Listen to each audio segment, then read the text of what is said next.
दोस्तों मामला कुछ यूं है। खबरों की जानिब बढ़ने से पहले लेटेस्ट डेवलपमेंट आज की के पाकिस्तान पेपर्स 1979 के लीक हुए बड़ी तेज़ी के साथ सोशल मीडिया पर इस वक्त हो रहे हैं वायरल। और जी। अमेरिका को नए चौकीदार की तलाश। इस खत्ते के अंदर ईरान इसराइल जंग का असल तनाज़र क्या है, कप्तान की हुकूमत क्यों गिराई गई, रजीम चेंज ऑपरेशन क्यों हुआ पाकिस्तान के अंदर, पाकिस्तान के ताकतवर हल्के क्या अमेरिका के चौकीदार का किरदार अदा करेंगे, बाजवा का साबिक army chief general Qamar Javed Bajwa का प्लान क्या था, खुदा न खास्ता क्या इसराइल का अगला निशाना पाकिस्तान हो सकता है, और हम्म। अगर इमरान खान साहब की हुकूमत ना गिराई जाती तो इस रास्ते में रुकावट हो सकती थी। पाकिस्तान के मौजूदा फील्ड मार्शल हाफिज़ आसिम मुनीर साहब की डोनाल्ड ट्रंप से मुलाकात का असल राज क्या है, मामलात खुल रहे हैं। पहले जनाब, पहली खबर की जानिब बढ़ने से पहले अमेरिका को पाकिस्तान में नए जो खत्ते में नए चौकीदार की तलाश क्यों कर कैसे, अगर इसको मौजूदा इसराइल जंग के नाजरीन, आज तनाजुर के में दिन देखा की जाए तो लेटेस्ट 1979 अपडेट्स के जो हम सुन रहे पाकिस्तान हैं पेपर्स फयाज हैं जो कि राजा इस वक्त साहब से। सोशल मीडिया पर वायरल हो रहे हैं, तो अंदाज़ा होता है उनसे कि दरअसल अमेरिका इस वक्त ईरान से चाहता क्या है। ये वही बेसिकली पेपर्स हैं जो तेहरान में अमरीकी सफारत खाने से उन हज़ारों दस्तावेज़ात के साथ बरामद हुए थे जो पासदारान इनकलाब के नौजवानों ने एम्बेसी पर कब्ज़ा करते हुए महफूज कर लिए थे। जी। और इस बात को आज तकरीबन 86 बरस हो गए हैं। और ये वो वक्त है कि जब ईरान इस खत्े में अमेरिका के चौकीदार का किरदार अदा करता था। हम्म। और शाह ईरान के जवाल के वक्त और उसकी बादशाहत के ख़ात्मे पर यह काम फिर काफ़ी हद तक बाद में पाकिस्तान ने अंजाम दिया जनरल जी। ज़ियाउल हक साहब के दौरे हुकूमत में।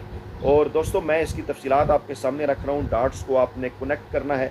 सारा मामला जनाब आपको समझ आ जाएगा कि बेसिकली ये जो उस वक्त खत्े के अंदर सूरत हाल बदल रही है, क्यों नवाज शरीफ, क्यों आसिफ जरदारी साहब, क्यों पाकिस्तान का ताकतवर माफिया इसराइल के साथ अपने ताल्लुकात चाहता है, क्यों इमरान खान साहब की हुकूमत गिराएगी। हाँ जी। मामलात खुल कर आ रहे हैं जनाब सामने, और इस पर आपने अपना फीडबैक भी देना है। एक्सक्लूसिव ब्रेकिंग डिटेल्स हम जनाब आपके सामने रख रहे हैं। जी। रूस की अफगानिस्तान में जब हुई मुदाखलत, तो उस वक्त फिर चीन के भी बढ़ते असरात थे खत्े में।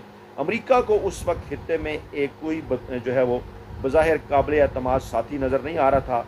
ईरान में इनकलाब आ चुका था, और उसके बाद फिर पाकिस्तान को ज़िया दौर के अंदर कैसे इस्तेमाल किया गया, हाँ जी। जुल्फ़िकार अली भुट्टो के ख़िलाफ़ रजीम चेंज ऑपरेशन क्यों हुआ, ये जी। तमाम तर चीज़ें रिपीट होती हुई नज़र आ रही हैं। क्योंकि डोनाल्ड ट्रंप का जो भारत के हवाले से हालिया मौक़िफ़ है, अमरीका को एक बार फिर रज़ा शाह पहलवी जैसा किरदार चाहिए खत्े में।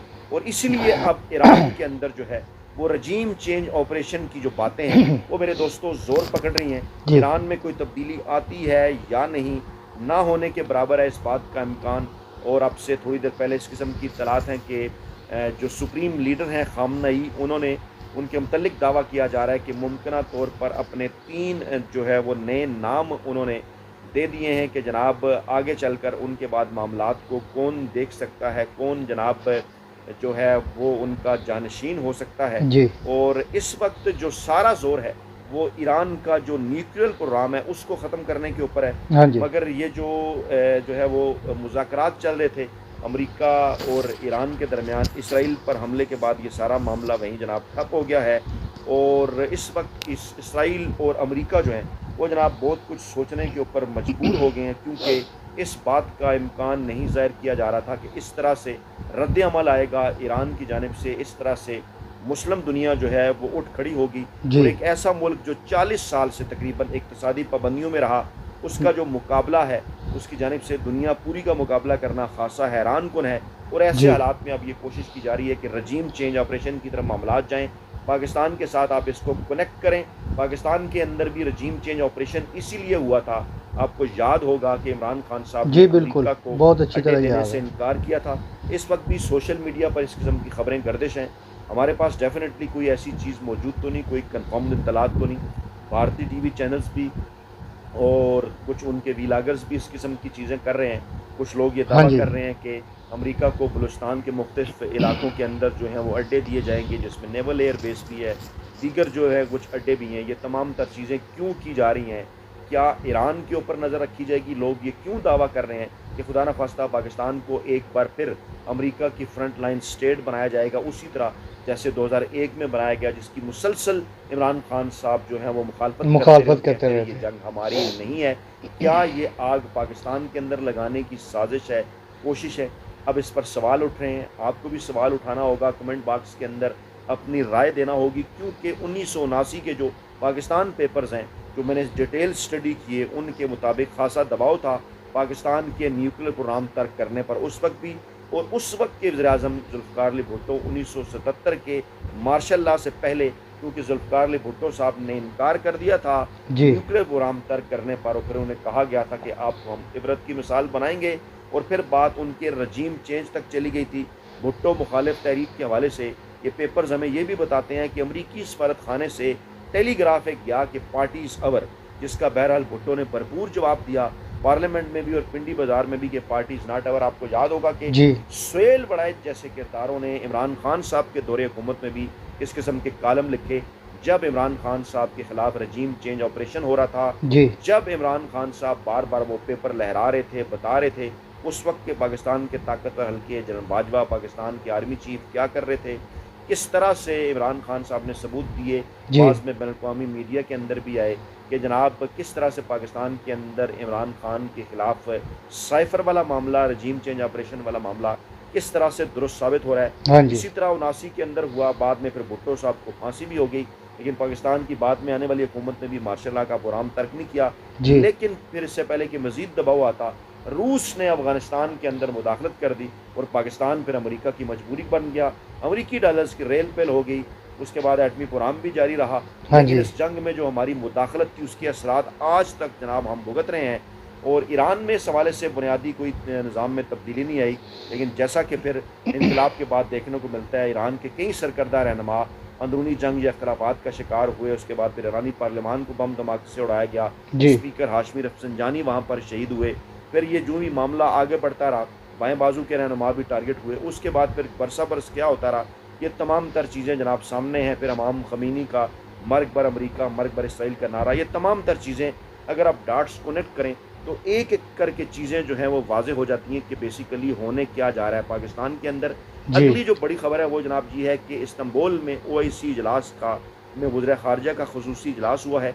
ईरान और गाज़ा पर जो जारियत है उसको नाकाबिले करूर जो है वो नाकाबिले कबूल करार कबूल दे दिया गया है। ये इस मौजूदा तनाज़र के अंदर एक बहुत बड़ी डेवलपमेंट है, जी और मुस्लिम उम्मा ने जो स्टैंड लिया है ये बड़ा स्टैंड है। और इसराइल के पास इतनी सलाहियत नहीं कि वो ईरान की जौहरी सलाहियत को तर्क कर सके, जो है वो जौहरी सलाहियत को ख़त्म कर सके।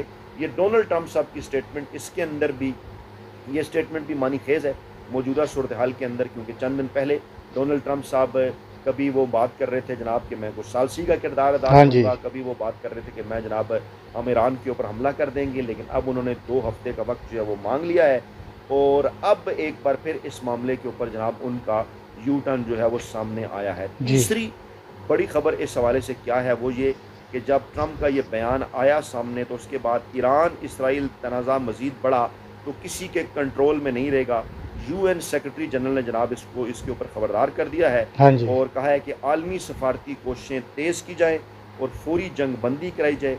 सेक्रेटरी जनरल अंतोनियो गुतेरेस ने यह मुतालबा किया है कि इस वक्त आलमी अमन क्योंकि तबाही के दाने पर खड़ा है, बड़ी ज़िम्मेदारी है आलमी बरादरी की। उन्होंने कहा कि जब ईरान मुतअद्दिद बार ये बात कर चुका है कि वो न्यूक्लियर हथियार नहीं बना रहा, तो फिर हम जो है वो चीनी मंदूब ने भी कहा कि वो इसराइल और ईरान के दरमियान फौरी जंग बंदी का मुतालबा करते हैं। जी और जो इसराइली हमले हैं वो आलमी कवानीन के भी ख़िलाफ़ हैं, ईरान की सालमियत और ख़ुद मुख्तारी की खिलाफ वर्जी हैं, और जी इसराइल की जो मौजूदा कार्रवाइयाँ हैं वो इलाकाई अमन के लिए ख़तरा हैं।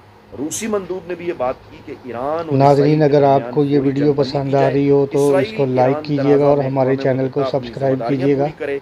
और इसराइल ने ईरान में जो जौहरी तनसीबात को निशाना बनाया है, जौहरी मुआहदे पर इससे पहले ईरान रजामंद होने जा रहा था, लेकिन अब इसके बाद मामलात जनाब जो हैं वो बिगड़ गए हैं। जी और आयतुल्लाह ख़ामनई ने अपने मुमकिन जानशीन के लिए 3 नए नाम तजवीज़ कर दिए हैं। ये भी जनाब अमरीकी अखबार ने दावा किया है इससे भी बड़ा गैर मामूली इक़दाम जो है वो करार दिया जा रहा है।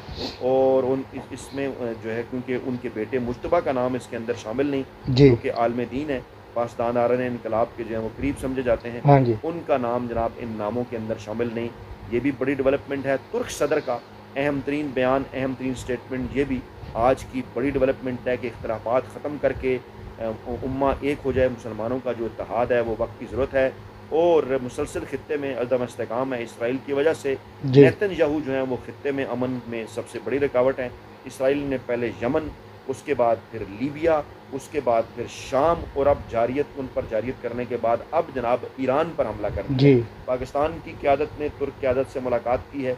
चुनखिब वज़ीर-ए-आज़म शहबाज शरीफ ने भी, army chief general Asim Munir ने भी, वहाँ पर भी ये बात ज़ेरे गर्दिश है कि जनाब क्या खुदा न खास्ता अब ईरान के बाद पाकिस्तान की बारी हो सकती है।